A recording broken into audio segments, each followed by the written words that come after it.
Oke, sekarang ini Pak Yosep tinggal di mana? Sama adiknya, Sama adiknya? Pak Mul.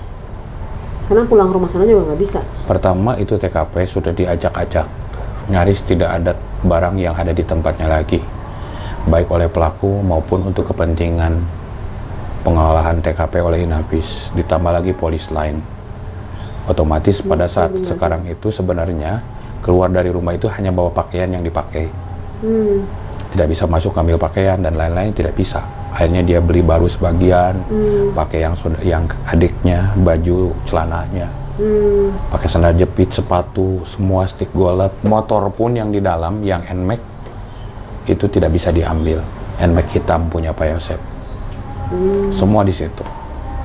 Dokumen-dokumen terkait ya untuk pengurusan yayasan pun sekarang sekolah, karena kan dokumennya hampir semua nama Amel, ya kan? Jadi sekolah nggak bisa jalan dong ya? Ya hari ini kita tidak bisa berbuat apa-apa. Kita datang untuk ngurus-ngurus ke kepolisian mengenai rekening bank pun takutnya disangkanya benar tuh ingin menguasai motifnya. Makanya dibiarkan saja Pak Yosep sampai kalau karena memang kebutuhan penyidikan ini untuk diproses, ya silakan saja.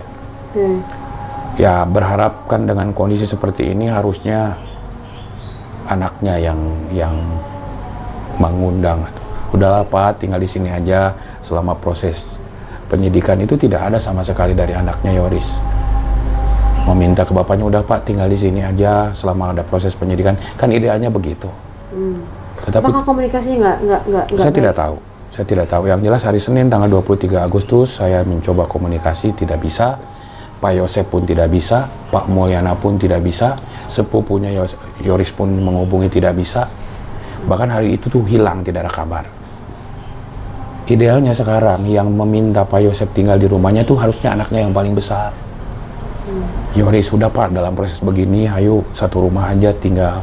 Idealnya kan begitu. Kalau dipertemukan gimana? Ya. Kalau dipertemukan sekarang? Ya itu kan gampang, anak tinggal datang ke bapaknya. Simpel. Ya kan? Ini kan suasana berduka, semua orang juga paham. Kan?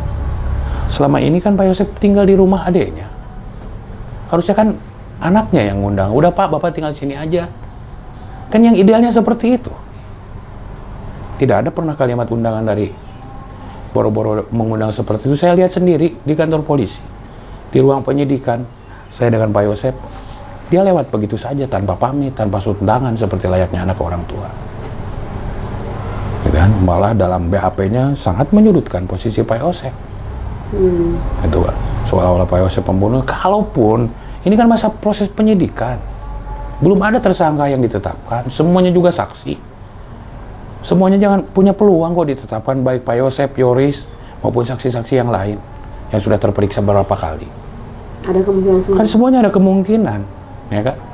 Apa susahnya komunikasi Pak Yosep dengan Yoris berkumpul atau Yoris mengundang bapaknya? Karena bapaknya terlunta-lunta hari ini. Dia harus tinggal di mana, gitu kan? Ke TKP nggak mungkin. Karena polis lain dijaga kepolisian. Idealnya kan anak yang paling besar ngundang bapaknya. Ya udah Pak, Bapak tinggal di sini aja selama proses penyidikan. Kenapa Pak Yosep nggak ke tempat Ibu Mimin? Saya yang cegah. Supaya tidak terjadi subjektivitas dan opini yang begitu liar. Jangan dipikir ini tidak menjadi beban buat Bu Mimin maupun Pak Yosep, terutama untuk Bu Mimin yang perempuan. Kalau lihat media sosial, apalagi konten-konten YouTube yang serampangan yang tidak berdasar, itu kan dengan seenak perut mereka membuat judul Bu Mimin lah pelakunya, Pak Yosep lah pelakunya, tanpa mereka memperlihatkan bukti atau autentifikasi yang bisa dijadikan dasar. Itu nggak mudah buat Bu Mimin. Saya sengaja yang barang. Sudah Pak, kalau bisa jangan bertemu dulu. Baiknya demi kebaikan kalian. Kebayang kalau Bapak lagi jalan ketemu netizen kemudian dipoto, saya bilang, apakah tidak menjadi pergunjingan atau kelihatan wartawan, apakah tidak menjadi pergunjingan setelah kejadian ini? Sudah, semua menahan diri. Dan akhirnya ya kan? bisa itu alasannya. Sementara ini ya kalau bertemu ya pas ada panggilan di kepolisian saja. Lagian mereka juga dalam hal ini, mereka sadar betul posisi ini rawan. Rawan karena opini, bukan karena ketakutan mereka, karena perbuatan mereka, bukan karena opininya begitu liar. Saya bilang, opininya terlalu liar di luar sana. Saya baru mau keluar hari ini, diundang ngomong terbuka ya karena kondisinya sudah agak landai. Saya luruskan beritanya. Kalau memang semuanya Pak Yosep ini dari awal memang pelakunya atau bumimin pelakunya, tentunya penyidik pun tidak akan segera menetapkan. Ini belum ya. Tetapi 12 kali BAP, hampir 40 hari. Ya. Ya. Hari 40 hari Hari 40 hari sekarang. hari. Ya kan? Tidak ada yang ditetapkan seorang pun jadi tersangka hari ini. Artinya ya ini masih dalam tahap penyidikan. Memang di dalam tubuh mayat itu memang tidak ada sama sekali sidik jari. Sepengetahuan saya dapat hanya dengar selentingan saja karena itu kan masih di lingkup penyidikan. Saya ngeliatin dari media sosial. Dari beberapa media online yang terpercaya lah ya. Saya hanya baca media online yang terpercaya. Saya tidak pernah lihat isi-isi konten YouTube, apalagi dari YouTuber baru, kemudian yang serampangan, tidak berdasar. Saya nggak pernah lihat itu. Saya hanya baca media online saja. Dari bersumber dari media online katanya di jenazah korban itu tidak ada sidik jari. Sama sekali. Saya nggak tahu apakah detailnya, itu kan bagian penyidikan yang hanya polisi yang punya kewenangan. Berarti tidak tahu siapapun itu. Tidak ada yang mendengar suara? Kalau sudah lihat ke lokasi kan Mbak? Udah. Ya kan? Tapi aku nggak masuk. Ya, artinya Ya, dari kejauhan jauh. kiri kanan depan belakang itu jarak rumahnya jauh. Ditambah lagi itu kan jalan raya. Iya. Anggaplah kalau kejadian jam 11, jam 12 malam, rumah terdekat itu kisaran 30-40 meter. Nggak ada yang dengar. Ya kan? Sebelah Kalaupun juga, ada, sebelah juga kebun. kalaupun ada, Ini masih mendingan nih. kalaupun ada, orang-orang mungkin mendengar, ya diam saja. Gitu ya? Saya pikir seperti itu. Kalaupun ada yang teriak, tapi saya meyakini itu jam pelakunya melakukan 11-an. di saat orang-orang sedang terlelap tidur. Gitu kan? Orang sudah terlelap tidur. Dan siapapun pelakunya ini menjebak Pak Yosep dan Bu Mimin. Itu kesimpulan saya. Siapapun pelakunya. Siapapun pelakunya mengetahui Pak Yosep akan pulang jam berapa, dia pergi jam berapa. Ya kan? Terbukti sidik jari di jenazah, kemudian ya hanya di situ ada sidik jari Pak Yosep yang paling banyak. Karena itu memang rumah dia tempat tinggal. Ya kan? Siapapun pelakunya menjebak Pak Yosep sebagai pelaku. Itu kesimpulan saya sejauh ini. Itu. Oke. Hari ini yang hari 40, Pak Yosep bikin tahlilan juga? Ya. Kemarin tahlilan, di hari 39 juga tahlilan. Tapi dia lebih banyak dengan keluarganya. Ya, yaitu tadi disayangkan memang seharusnya Yoris yang merangkul Pak Yosep dalam kondisi begini. Tidak pernah ada kalimat atau yang meminta hari Senin tanggal 23 ngehubungi ngindar terus. Pak Yosep pengen bertemu. Sebenarnya pengen ketemu? Pengen ketemu. Bukan seperti minta uang seperti disampaikan Ibu Lili di TV. Bukan. Ingin bertemu, membawa saya bertemu dengan Yoris. Apabila ada yang perlu dibantu untuk proses penyidikan ini, karena Pak Yosep dan Bu Mimin pakai pengacara, yuk Yoris juga pakai pengacara. Itu yang dilakukan oleh Pak Yosep, Pak Mul di hari Senin tanggal 23 Agustus. Teleponan kemana-mana. Dicari ke rumahnya, dibilangin nggak ada. Nah dari situ tidak pernah ada komunikasi lagi. Gitu. Tadi sih kita sempat ngobrol ya sama Yoris gitu kan. Kalau misalnya ketemu gitu kan, baik-baik nih, cucunya nanyain. Cucunya ngomong gini. Saya pikir kalau menurut saya tidak perlu bertanya ke siapa Pak Yosep ada di mana. Yoris tuh tahu keluarga Pak Yosep. Nah sekarang gini. Ya kan? Sepupunya yang jelas-jelas ada polisi di Polres Jalan Cagak juga nunggu. Soalnya Gitu saya kan? bilang gini, ini menantunya ya. Cucunya satu-satunya ya kan. Dia ngomong kayak gini. Nenek kan udah nggak ada. Tante juga nggak ada, bibi nggak ada, meninggal. Karena ada kakek, ini manggilnya siapa sih, kakek apa siapa gitu kan? Kan ada kakek. Jadi saya bilang ini, kesian loh. Saya pikir sih, cucunya nyariin gitu. Maksud saya, terus gimana pendapatnya? Saya tanya, teteh gimana teh? Aku tuh maunya bisa baik gitu. Ya kan. Maksudnya simpel, bisa ketemu. datangin aja orang tuanya. Di mana-mana juga anak datang ke orang tua di Pulau Jawa ini umum kok, di Indonesia ini. Tadi Ya saya kan? bilangin. Makanya saya pikir berharap nanti malam. Saya pikir datang. Yoris itu tidak perlu bertanya harus nyari orang tuanya kemana. Dia tahu neneknya, dia tahu pamannya, dia tahu sepupunya yang polisi, yang komunikasi terus dengan Pak Yosef. Dia tahu, nggak perlu nyari tahu ke orang lain. Nggak perlu minta orang lain memfasilitasi untuk bertemu. Yoris tinggal datang ke keluarganya. Gitu. Ke pamannya masih ada, neneknya masih ada. Kalau memang ada itikat baik dari Yoris, tidak perlu meminta pesan, minta saya untuk bertemu, nggak perlu. Telepon aja pamannya, gampang kok. Jadi bisa langsung ketemu ya? Iya. Mang, ada di mana? Saya mau ketemu Bapak. Selesai. Nggak perlu seolah-olah ada dramanya seperti ini. Nggak perlu lah, nggak perlu bermain drama saya pikir. Nggak perlu minta ketemu Pak Yosef, bapaknya lewat saya. Dia tahu kok ngehubungi kemana. Mungkin menghormati kali pengacaranya. Itu kalau orang lain. Ini anak. Saya bilang jangan terlalu bermain drama lah, sudah ya, langsung aja. Nggak perlu lewat siapa-siapa untuk ketemu Pak Yosef hari ini, apalagi anaknya. Dan bapaknya juga tentunya tidak akan ragu-ragu kalau memang anaknya datang kan. Ya moga-moga ya, Gitu. kita Oke. berharap ya. Ya, ada yang ingin disampaikan nggak, Pak? Ya, Karena memang ini udah hari ke-40 ya? hari ke-40 ini mudah-mudahan polisi segera menemukan siapapun pelakunya, ya kan. Saya di sini tuh bukan pengacara yang buta loh, yang menganggap klien saya itu yang paling benar, tidak. Kalau ternyata fakta hukum mengarah ke beliau, apa boleh buat? Ya, kita menghormati proses hukum yang sedang berjalan. Praduga tak bersalah tetap kita utamakan. Sejauh ini belum ada 2 alat bukti yang bisa menetapkan Pak Yosef jadi tersangka. 2 alat bukti. Harus ada 2 alat bukti yang menetapkan Pak Yosef jadi tersangka itu, atau ada bukti-bukti yang lain.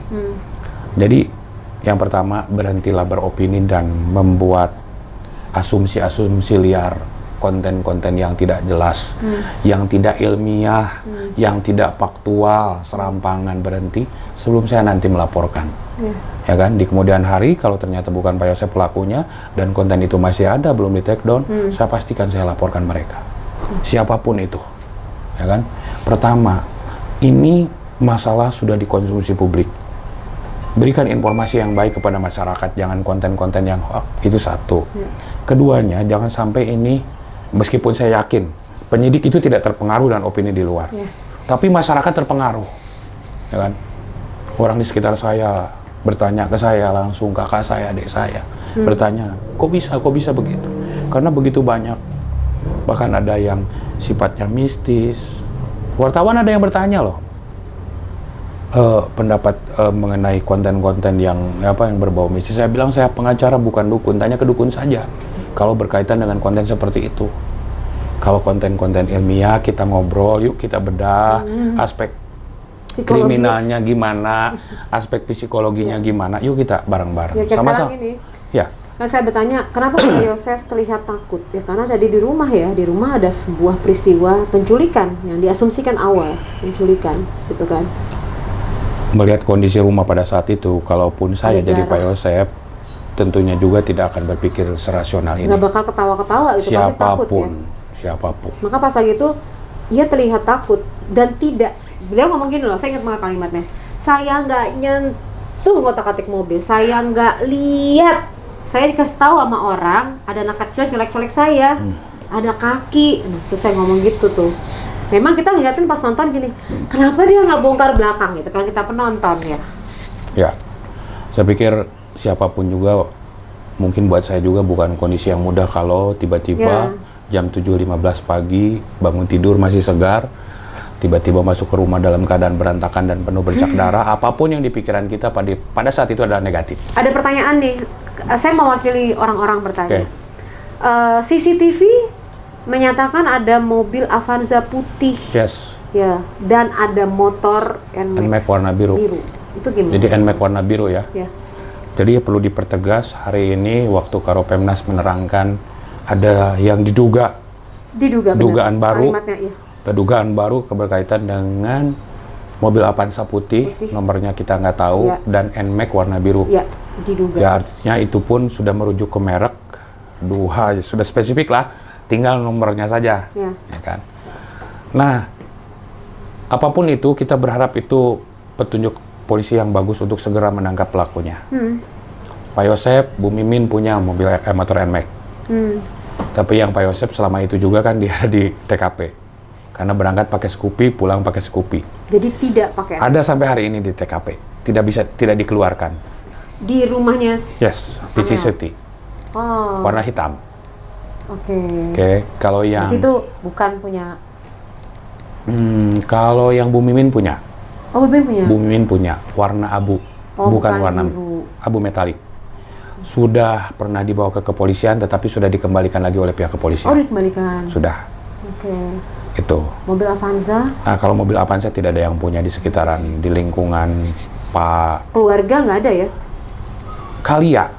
Ada ya? Ada Kalia. Yang Pemulyana, tapi sudah juga diperiksa itu tidak berkaitan. Jauh lah Kalia dengan Avanza kan? Oh, Kalia. Ya.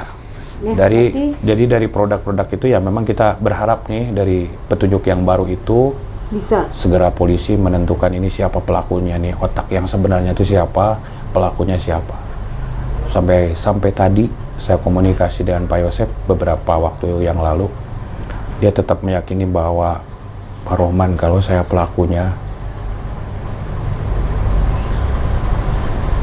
saya nggak mungkin setega itu dengan anak kesayangan saya. Gini. Gitu. Bapak seberapa yakin banget kalau memang beliau bukan pelakunya? Apa yang beliau buktikan ke Bapak? Kalimat apa yang membuat Bapak benar bukan? Selain evidence tadi ya? Ya. Apa? Keyakinan ditambah fakta-fakta tadi, ya fakta-fakta yang diterangkan, alibi yang disampaikan. Beberapa waktu yang lalu saya pernah ngobrol di pom bensin Jalan Cagak bertiga dengan Pajar pengacara, ngobrol bertiga. Pak Yosep mau nggak nih kita sumpah tuh ada musola di atas Quran? Ayo Pak Rohman. Ini bukan buat siapa-siapa, buat saya saja sama Pajar. Ayo saya mau bersumpah. Demi Allah Rasulullah saya bukan. Pakai Quran? Ya pada saat itu dia bilang saya tidak melakukan dan saya tidak pernah menyuruh melakukan. Oke, cukup. Jadi kalimatnya dua ya, tidak melakukan dan tidak menyuruh melakukan. Cukup, saya bilang cukup. Oke, cukup, saya tidak mau ngobrol lagi. Kalau memang Pak Yosep pelakunya, dari awal juga pasti polisi sudah memiliki petunjuk yang tegas. Selain itu apa lagi beliau bilang? Selain sumpah Mbak, itu? jadi tiap minggu itu kita main golf. Saya tiap hari Sabtu ketemu di lapangan sama dia, satu flight bareng, satu ngobrol terus, mencoba menggali terus, berkomunikasi terus, tetap keterangannya sama. Tidak ada yang dirubah, tidak berubah. Itu yang menjadi saya yakin. Yang namanya pengacara apalagi udah belasan sampai puluhan tahun, pasti ada insting lah, ada feeling kalau memang pelaku. Misalnya pas lagi main berebutan, menang sendiri. Dia tidak punya kecenderungan seperti itu. Dia orangnya easy going. Di green pun dia tidak berusaha keras untuk dia menjadi juara. Dia santai. Dia tidak pernah memperdebatkan masalah uang. Nggak pernah dia cukup. Dia bilang, Pak Rohman, saya dulu bukan siapa-siapa. Hidup saya susah. Kemudian saya punya usaha yang menetap. Saya senang banget usaha saya dikelola anak saya dengan baik. Saya tinggal minta uang. Saya tinggal main golf. Orang bisa main, kalau Pak Mul saja main golf Selasa sama Sabtu. Dia bisa tiap hari kok main. Di sana gratis semua. Makanya dia bawa uang sedikit pun dia tinggal main golf. Nah, bicara mengenai Amel, itu memang anak kesayangan ya? Yes. Seberapa sayangnya, Bu? Ya, dia mungkin sayangnya, saya hanya bisa mengukur kalau sayangnya dia itu meyakini kalau dia tidak akan sanggup melakukan seperti yang dilakukan pembunuh terhadap Amel. Karena sayang sekali. Ya. Anak perempuan satu-satunya. Yes. Cantik, baik. Semua kebutuhan Pak Yosep itu dipenuhi sama dia. Stick golf, baju golf, celana golf. Ya kan? Biayanya, ongkosnya. Bahkan ketika mobil, dia bisa mengendarai, kan ini kalimat yang disampaikannya, Pak, nanti kalau golf nggak usah minta diantar orang lain, sama Amel saja. Gitu kan, artinya ada komunikasi yang baik. Dan sepanjang itu pula, Amel tidak pernah bercerita ke Pak Yosep akan menikah. Nggak pernah. Yang jelas Amel itu saya walinya kok, Man. Dia bilang, masa saya nggak tahu? Yang pasti yang orang pertama dikasih tahu kalau mau menikah pasti ke saya dulu. Bahkan saya sempat nawarin mau nikah atau mau kuliah lagi, ntar aja lah. Saya kepikiran mau kuliah lagi. Gitu. Ini anak kesayangannya ya. Ya. Ya, saya berharap ini kasus cepat selesai, dan saya juga menghimbau kepada siapapun di luar sana yang hanya demi konten ya, membuat konten-konten yang tidak rasional, yang tidak masuk akal, tidak berdasar, cenderung menuduh dan tendensius, baiknya berhenti. Ya kan, biarkan, berikan Polisi. keleluasaan kepada polisi, Untuk bekerja. dukung, kita doakan supaya polisi segera mungkin nih menangkap pelakunya. Itu yang saya harapkan. Semua juga penasaran, jangankan orang-orang di luar sana, saya pun yang sudah sebulan hari ini fokus Tiap dengan hari ketemu. orang yang disangkakannya, tiap hari ketemu, saya pun penasaran, pengen tahu siapa pelakunya, apa motifnya, dua hal ini kan yang jadi kejaran masyarakat. Sabar, filmnya belum berakhir, masih ada episode-episode yang lain. Polisi juga Ya kan? lagi nyari motifnya. Polisi pun kita harus applause mereka 40 Ya. hari. Luar Saya dengar-dengar biasa teman ya. penyidik ada Ini yang sampai bukan polisi, bukan lewat level sini lagi loh, udah Barreskrim. ketika Polda turun, Barreskrim turun, artinya luar ada biasa. atensi yang luar biasa, ya kan? Saya sempat ngobrol dengan penyidik, saya udah 20 hari Pak Roman nggak pulang ke rumah, kebayang tidak? Itu dari pusat tuh ya. Nggak, ada yang di sini, karena memang mereka tugasnya begitu luar biasa. Jadi kalau misalnya handle kasus gitu dia nggak pulang-pulang. Iya, Nggak selesai nih. dia tidur di sana, di ruangan. Makanya tolong Makanya, kali ya Pak, tolong lah. makanya kita berharap, ayo kita doain semua pihak, tidak ada toleransi, semua orang punya hak dan tanggung jawab yang sama di depan hukum. Ya, kalau memang Pak Yosef pelakunya, ya silakan saja proses. Kalau Yoris pelakunya, ya silakan proses. Siapapun itu, ya kan? Cuman berhentilah membuat asumsi-asumsi yang tendensius. Biarkan polisi, nah setelah menetapkan hasil gelar perkara, menetapkan bahwa ditemukan si X pelakunya, barulah kita mengambil kesimpulan. Jangan membuat hipotesa terlebih dahulu. Sayangnya teman-teman di Plus 62 ini nih, terutama bikin komen-komennya, saya di pemberitaan saya paling males lihat komen-komennya. Ya kan, komen-komennya begitu tendensius, begitu pintar. Kalau giliran kalau kita laporkan, bilang hilap dan sambil nangis mohon maaf, kan udah klasik. Nah, makanya saya kasih warning kepada teman-teman nih, banyak yang lihat pasti nanti di konten YouTube ini nih, di channel ini, saya pastikan siapapun mereka yang membuat konten-konten yang tidak jelas, saya laporkan. Gitu, ya. Oke, Mbak. Oke, sip. Terima kasih. Semoga bisa cepat terungkap. Itu aja. Oke, ya. Terima kasih Pak pengacara yang luar biasa, udah capek ya Pak. Belum berhenti-berhenti, belum pulang ya Pak? Pulang sebentar, Pulang Sabtu. sebentar. Tidur, sempat tidur? Beberapa hari, ya at least 2 week lah ya. 2 minggu yang lalu dari sekarang susah tidur. Ya, tuh kan. Ya tidur terus mimpinya aneh-aneh. Kebawa-bawa ya. Ya, padahal saya belum pernah bertemu physically Oh ya, dengan ketemu korban Alma. itu. Ya tapi ya, Ketemu Alma nggak? ya, Iya, ngomong apa? ya Jadi itu berita tidak. lagi. Itu jadi berita lagi. Oke, off aja. Oke, off. Sampai ketemu lagi. Wassalamualaikum warahmatullahi wabarakatuh. Bye bye. Dadah. Ngomong apa?